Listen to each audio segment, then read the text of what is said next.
नव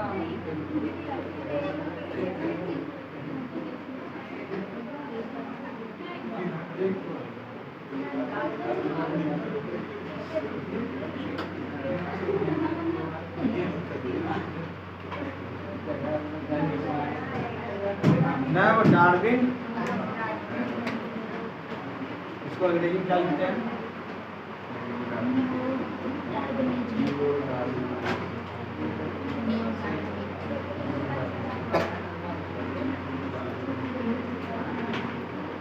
डार्विनवाद की आलोचना के बाद डार्विन के ही सपोर्ट में जो सिद्धांत आया, लेमार्क की तरह नव लेमार्कवाद आया था, उसी तरह से डार्विनवाद में भी सपोर्ट में आया, जिसको क्या बोला गया? नव डार्विन। लिखिए नीचे, हेडिंग लगा ली इतना, लिखिएगा नीचे। नव डार्विनवाद में, फास्ट लिखिएगा जरा। नव डार्विनवाद में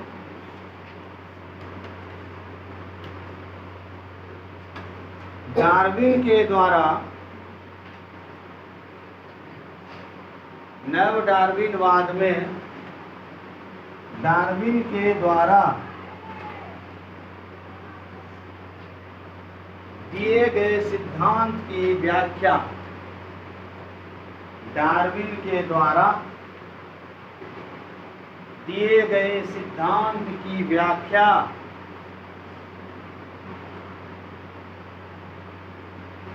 निम्नलिखित वैज्ञानिकों के द्वारा किया गया। निम्नलिखित वैज्ञानिकों के द्वारा किया गया। कौन कौन वैज्ञानिक था? नीचे लिखना। बीजमान,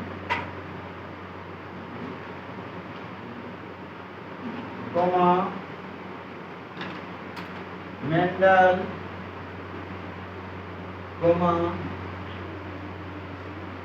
ह्यूगो डिब्रिज। नाम सब सुना ही लग रहा हो।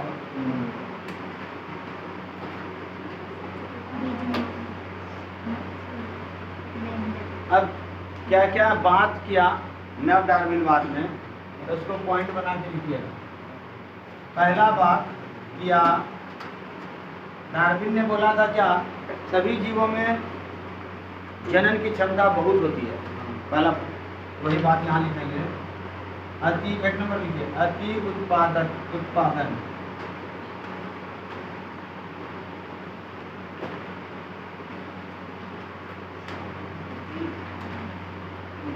डैश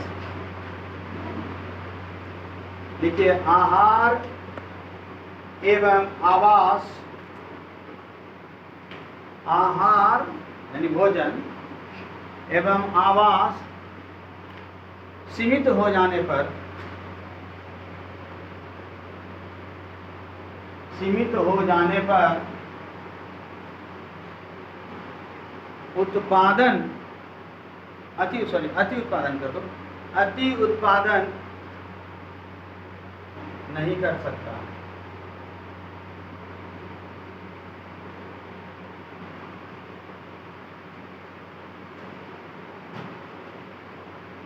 दूसरा लिखना, अस्तित्व के लिए संघर्ष।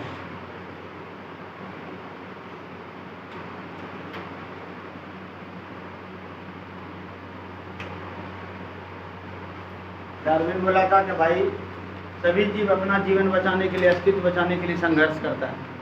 एक लाइन में लिखिएगा। डार्विन के द्वारा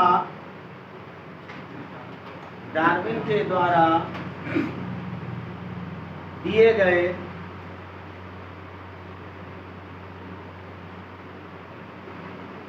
इस विचार को सही माना गया। डार्विन के द्वारा दिए गए इस विचार को सही माना गया।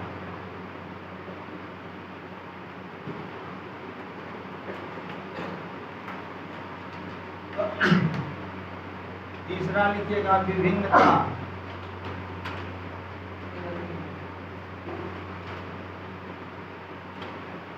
विभिन्नता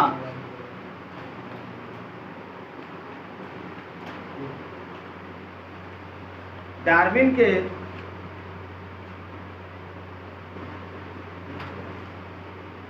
इस विचार को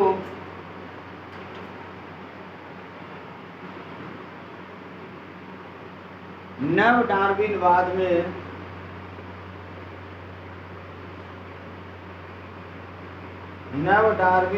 में निम्नलिखित प्रकार से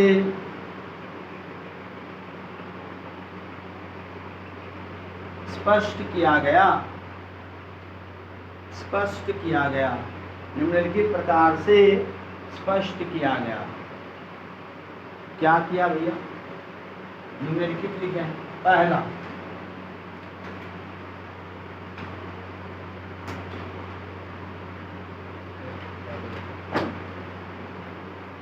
उत्परिवर्तन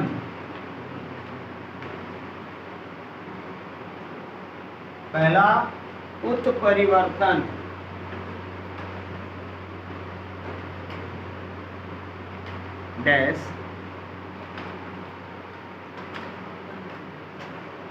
इस लाइन में लिखना, डच के वैज्ञानिक, कहाँ के वैज्ञानिक?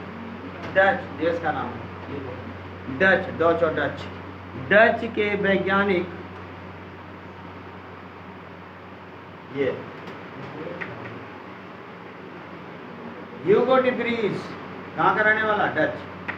डच के वैज्ञानिक ह्यूगो डी व्रीज ने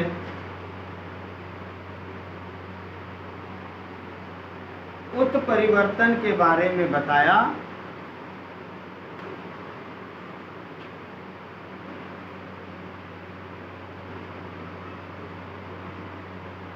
उत्परिवर्तन के बारे में बताया। नहीं,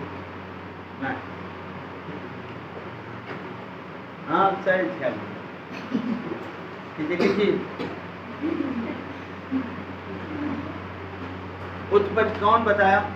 डच का वैज्ञानिक। कौन? कहाँ का रहने वाला? किसके बारे में बताया? क्या बताया? इनके अनुसार, कंटिन्यू, इनके अनुसार नई जातियां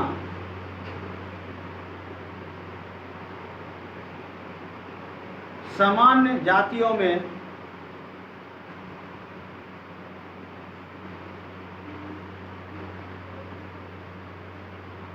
अचानक आए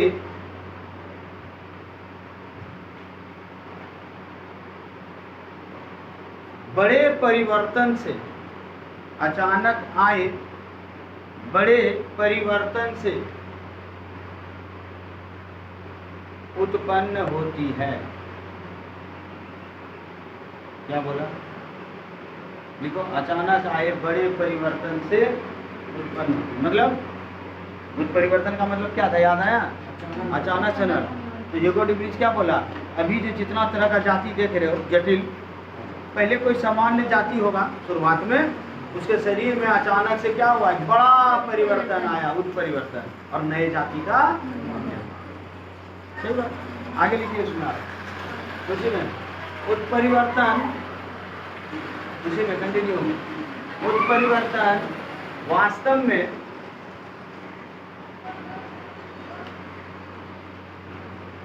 जीनों में उत्पन्न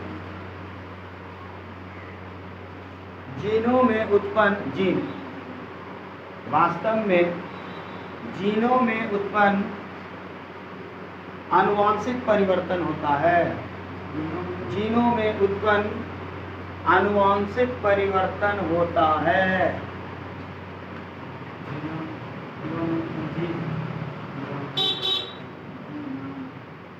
नीचे स्टार बना के लिखिएगा, और इम्पोर्टेंट ऑब्जेक्टिव है। ह्यूगो डी व्रीज ने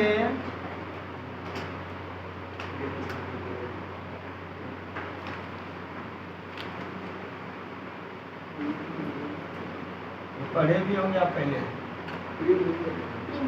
प्राइम रोज या प्रीम रोज, देखिए ह्यूगो डी व्रीज ने इवनिंग प्राइम रोज या प्रीम रोज पौधा है ना, पर अध्ययन किया था। याद आया? हाँ, भूलना मत।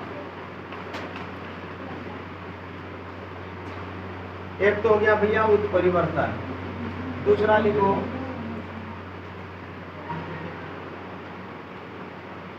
दूसरा लिखना जीन पुनर्योजन।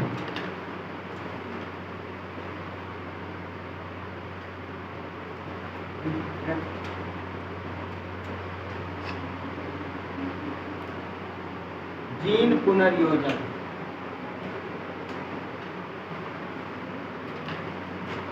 जीन पुनर्योजन से जुड़ा हुआ चीज आगे 11 और 12 चैप्टर पढ़ेंगे ना, तो वहां पर फिर डिटेल में आएगा। फिर अभी समझ लो खाली। देखो, जीन विनिमय के कारण, जीन विनिमय के कारण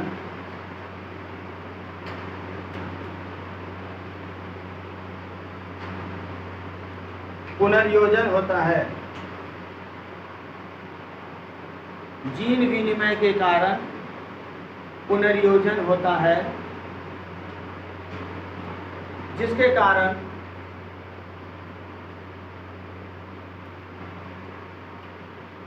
जीवों में विभिन्नताएं आती है, जिसके कारण जीवों में विभिन्नताएं आती है।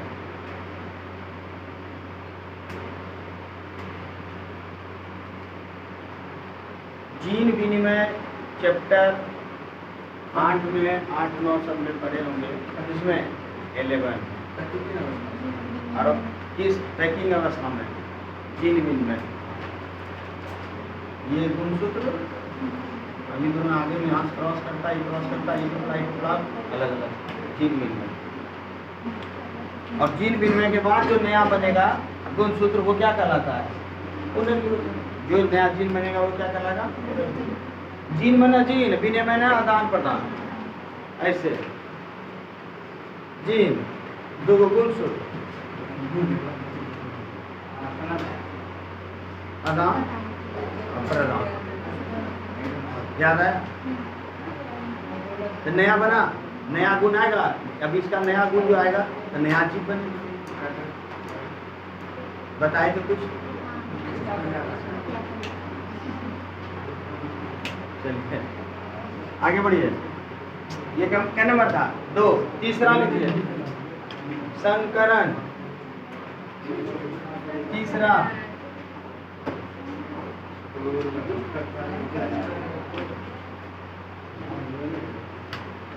संकरण से भी नया जीव होता है। जल्दी लिखिए। दो जीवों के बीच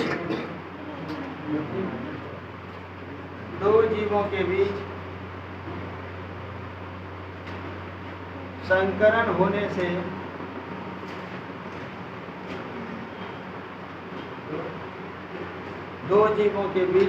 होने से नई जाति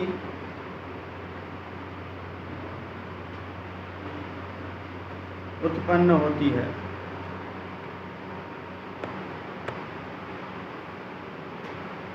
जैसे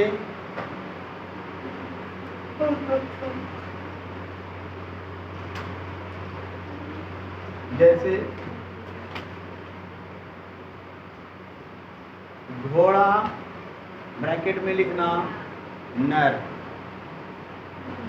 घोड़ा ब्रैकेट में लिखना नर, ब्रैकेट बंद, एवं गधा ब्रैकेट में लिखना मादा, गधा ब्रैकेट में लिखना मादा के संलयन से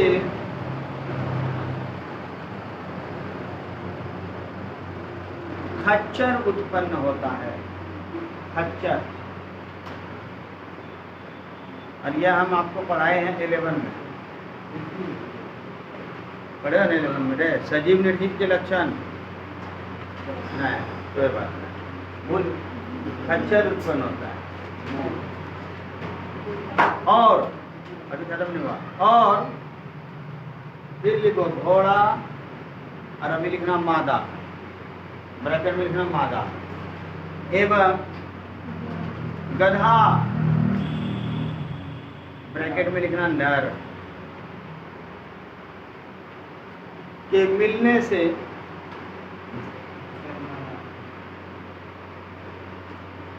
हिन्नी, हिन्नी खच्चर की तरह जाति होता है, हिन्नी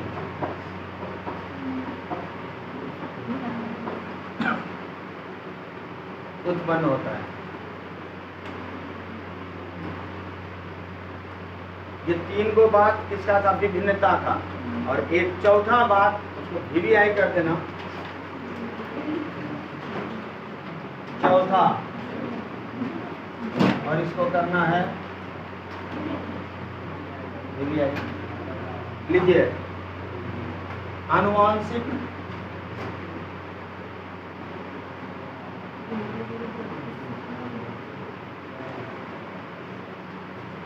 प्रवाह या अपवाद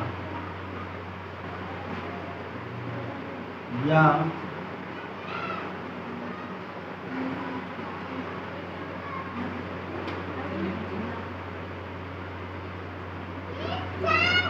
जेनेटिक ड्रिफ्ट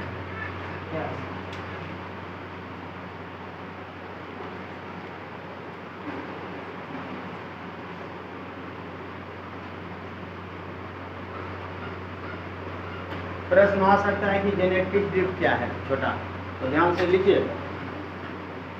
जीव का किसी विशेष जाति के, जीन कर देना, जीव के जगह लिखना जीन, जीन का किसी विशेष जाति के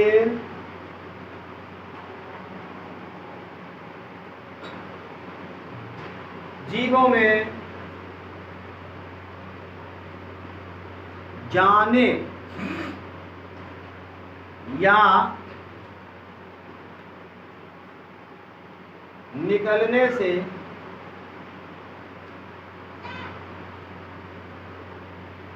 उनमें विभिन्नता आ जाती है,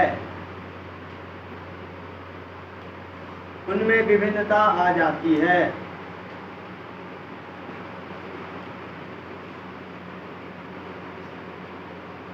ये छोटी जनसंख्या में होता है,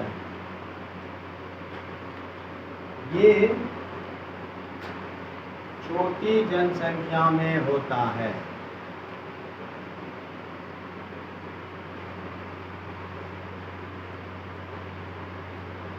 मतलब समझ लो, छोटी जनसंख्या का कोई एक क्षेत्र है और यहाँ सभी लोग काले हैं, नहीं हैं, सभी लोग क्या हैं? बाहर से कोई गोरा गोरा आता है सफेद, और यहीं के लड़कियों से शादी करके यहीं बस जाता है। तो आगे का जो नेक्स्ट जनरेशन आएगा, क्या उसमें बदलाव होगा कि नहीं होगा? होगा, होगा ना। तो क्या हुआ कि एक खास तरह के जीन में, यानी काला काला, एक दूसरा जीन का प्रवेश आ गया, विभिन्नता। यही काम उल्टा कर दो, यहाँ पर काले काले लोग हैं, वो यहाँ से निकल जाएंगे, कि यहाँ जो शेष बचेगा उसमें परिवर्तन आ गया। यानी किसी विशेष जाति में जीन के जाने से या फिर वहाँ के जीन के निकल जाने से विभिन्नता उत्पन्न हो जाती है, और इसी को बोलते हैं जेनेटिक ड्रिफ्ट। और ये कहाँ होता है? याद रखना है, कम जनसंख्या वाले क्षेत्र में। ऐसा थोड़ी होगा, मान लो भारत में कोई गोरा आदमी आ जाएगा, सब पूरे हो जाएगा, बहुत बड़ा जनसंख्या है। ये कहाँ होगा? मान लो कोई गांव, छोटा गांव है, कहीं जंगल, पहाड़ी, संथाल एरिया ले लो, जंगली आदिवासी, झिंगा लल्लाहू, सब आदिवासी है, सब एक तरह का डिजाइन का दिख रहा है। लेकिन वहाँ पर कोई इंग्लिशतानी आ जाए, चकाचक सुंदर, और वहीं रह जाए, और वहाँ से फिर नई पीढ़ी का शुरुआत हो, तो क्या उस जगह में परिवर्तन दिखाई देगा कि नहीं देगा? विभिन्नता आई कि नहीं जीवों में? क्या हुआ? विशेष जीन का प्रवेश। इसी को क्या बोलते हैं? जेनेटिक।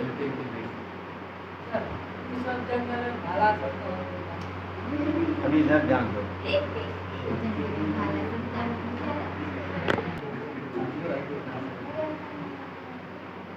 3 नंबर था ये विभिन्नता, और इसमें 4 पॉइंट आया। इसके बाद लिखो चौथा, विभिन्नता के बाद चौथा प्राकृतिक चयन, जो इम्पोर्टेंट था डार्विन का।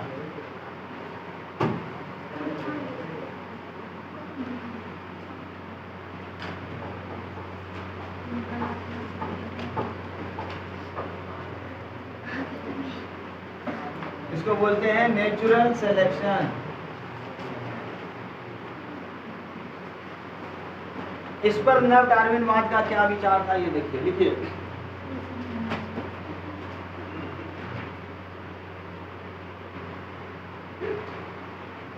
इसमें इन्होंने कुछ पॉइंट्स भी बनाए, जैसे वहां 4 को था ना, इसमें भी कुछ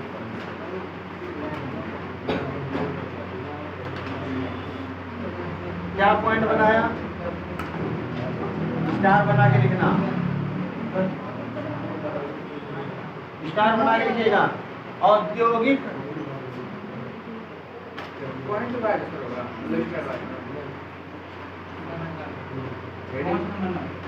और जैसे लिख रहे हैं औद्योगिक अतिकृष्णता,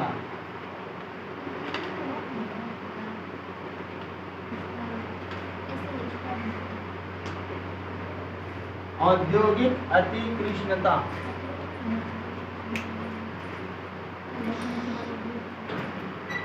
क्या है ये औद्योगिक अतिकृष्णता? औद्योगिक मतलब उद्योग, जहाँ पर फैक्ट्री और कृष्णता मतलब, कृष्ण मतलब काला, अति में अधिक, यानी इसमें ये औद्योगिक और कृष्ण और काला कहाँ से आ गया? इस पर क्या विचार दिया? अब ऐसे सोचो, अभी यहाँ पर एक भी फैक्ट्री ना हो तो वातावरण कैसा है? शुद्ध है, साफ सुथरा, कोई दिक्कत नहीं। और अचानक से जहाँ पर हम लोग रह रहे हैं, चारों बगल में कुछ फैक्ट्री ऐसा बन जाए जिससे में कि कुछ बनाने का काम हो और धुआं ही धुआं, बीमारी के बाद छोड़ दो, वातावरण काला काला, घर काला, शरीर काला, और धीरे धीरे पता चलेगा कि आत्मा और परमात्मा दोनों काला, लीवर किडनी सब काला। क्या हमारे शरीर पर प्रभाव पड़ रहा है ना? गोरा से ध्यान देना, सुनना। एक एग्जांपल, इस जगह पर एक भी फैक्ट्री नहीं था और यहाँ पर एक कीट रहता था या रहती थी, मेल फीमेल जो समझ लो।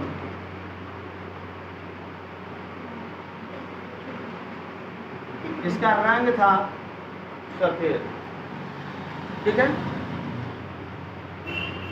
और एक और कीट था जिसका रंग था काला, क्लियर है, और वातावरण शुद्ध साफ।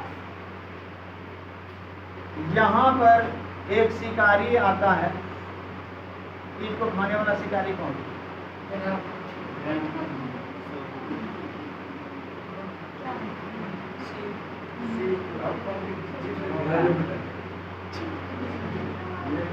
छिपकली नहीं, अब ये छिपकली शिकार है, शिकारी है, और ये दोनों शिकार है। ये वातावरण यहाँ पर अभी एकदम सफेद सफेद चकाचक है। ये सफेद कलर में है, यानी मिट्टी के कलर में, मान लो, ऐसा नहीं उजला नहीं, मिट्टी कलर में, और ये ब्लैक काला, और वातावरण कैसा है? साफ। छिपकली किसको खा लेगा? छिपकली का नजर किस पे पड़ेगा? बकलोल बच्चा। मतलब वातावरण साफ है और ये भी साफ है, ये काला है, तब साफ हो जाएगा, पे दिखेगा पहले क्या? बकलोली है एकदम, काला को न देता। सबसे पहले छिपकली किसको लगेगा? क्यों इसको सफेद जगह में काला दिखाई देगा, इस सफेद में सफेद दिखेगा, इसको खा लेगा। वातावरण अब कर देते हैं इसी में।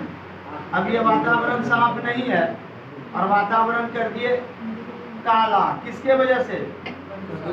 प्रदूषण के वजह से, उद्योग धंधा की वजह से वातावरण हो गया काला।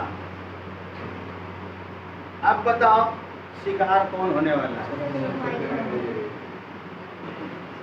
आया समझ? तो कॉमन सेंस लगाइए, अगर औद्योगिक वातावरण है और पूरा वातावरण काला काला है, तो यहाँ का जो कीट है उस पर प्रभाव पड़ रहा है और उसका कलर कैसा हो जा रहा है? काला। तो दिमाग लगा, क्या औद्योगिक अतिकृष्णता के, यानी ज़्यादा काला होने की वजह से इस काले कीट की संख्या बढ़ेगी कि घटेगी? बढ़ेगी। क्यों? शिकार कम होगा, छिप जाएगा, पेड़ में चिपक गया, सब करिया हम करिया निकल उन्नत करिया। क्लियर? तो जब औद्योगिक अति कृष्णता हुआ तो काला वाला कीट की संख्या क्या हुआ? और सफेद की संख्या आया समझ में? इसी चीज को हम इस पॉइंट में लिखना है और इसको कर देना लिखिए। और ये चीज क्या दर्शा रहा है? ये कंडीशन क्या दर्शा रहा है? प्राकृतिक चयन, जो प्रकृति के अनुसार से अपने आप को बदल लिया बच गया। अब मान लो औद्योगिक क्षेत्र है, काला काला हो गया और हमारे शरीर में उजले उजले चमकते रहे, तो क्या बोलेगा? प्रकृति ए छिपकली भेज दो हमरे पास, लपक। यानी हम अपने प्रकृति के अनुसार से चेंज नहीं किए, तो हमको प्रकृति क्या बोली? चल ऊपर, इस पॉइंट है। तो प्रकृति चयन का मतलब क्या होता है? जो वातावरण के अनुसार से अपने आप को ढाल लेता है वही बचता है, जो नहीं ढाल पाता है उसको प्रकृति क्या करती है? उसको भेज देती है दूसरे ग्रह पर। खत्म। नहीं लिखिए। भूख लगा क्या?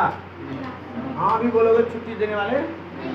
खाली पूछ लिए, इन्हें बोलना कि सर कुछ सो नहीं थे, पूछ ही लेंगे। लिखो, एक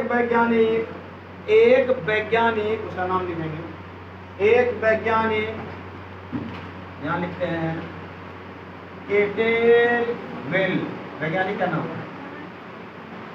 एक वैज्ञानिक केटेलवेल ने गाढ़े रंग के, यानी डीप कलर, गाढ़े रंग के मॉथ, यहाँ देखो, मॉथ एक प्रकार का कीड़ा होता है जो तितली के समान दिखाई देगा, एकदम गुस्सा की तरह, दूसर रंग का, मोटा भद्दा तरह का रहता है कीड़ा, तितली के तरह, और मिट्टी के कलर में दिखाई देगा, कोई आकर्षण, उसको बोलते हैं मॉथ। तो लिखिए, केटलवेल ने गाढ़े रंग के मॉथ एवं औद्योगिक वस्तुओं के बीच, औद्योगिक वस्तुओं के बीच एक विशेष संबंध बताया, एक विशेष संबंध बताया।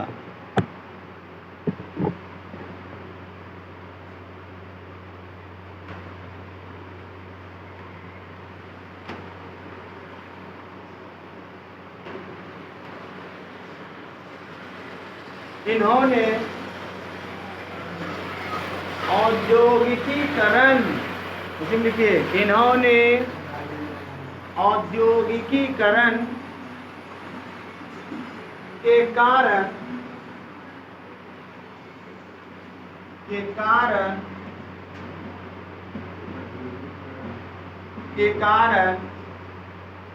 ग्रे रंग, ग्रे मतलब मिट्टी कलर का है, ग्रे रंग, ग्रे रंग वाली मॉथ, ग्रे रंग वाली मॉथ, ब्रैकेट में इसका नाम जरूर लिखेंगे, विस्टन बेटुलेरिया,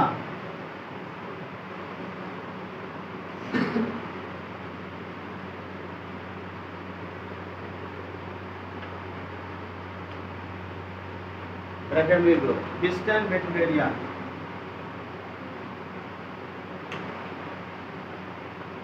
की संख्या कम, की संख्या कम एवं काले रंग का मॉथ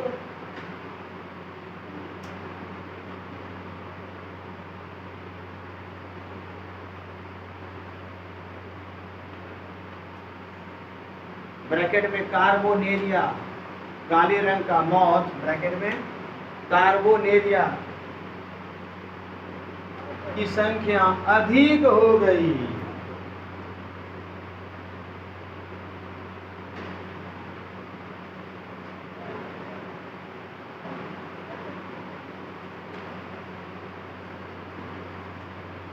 तो यहाँ तक था आपका कार्बनिक विकास का सिद्धांत, जिसमें लेमार्क था और डार्विन, इससे जुड़ा हुआ पाठ। अब आएगा एक नया सिद्धांत जिसका नाम होगा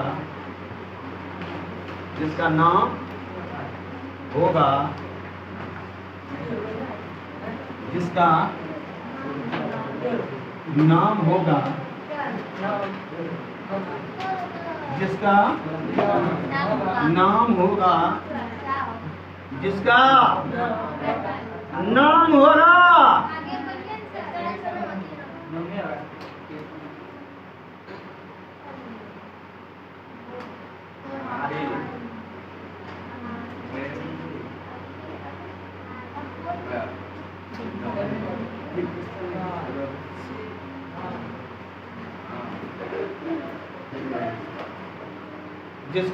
होगा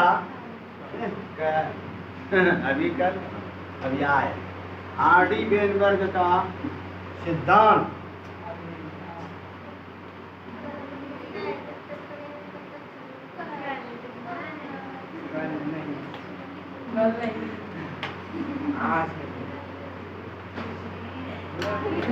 दो से 3 दिन और बस ये चैप्टर खत्म हो जाएगा। तो मिलते हैं कल।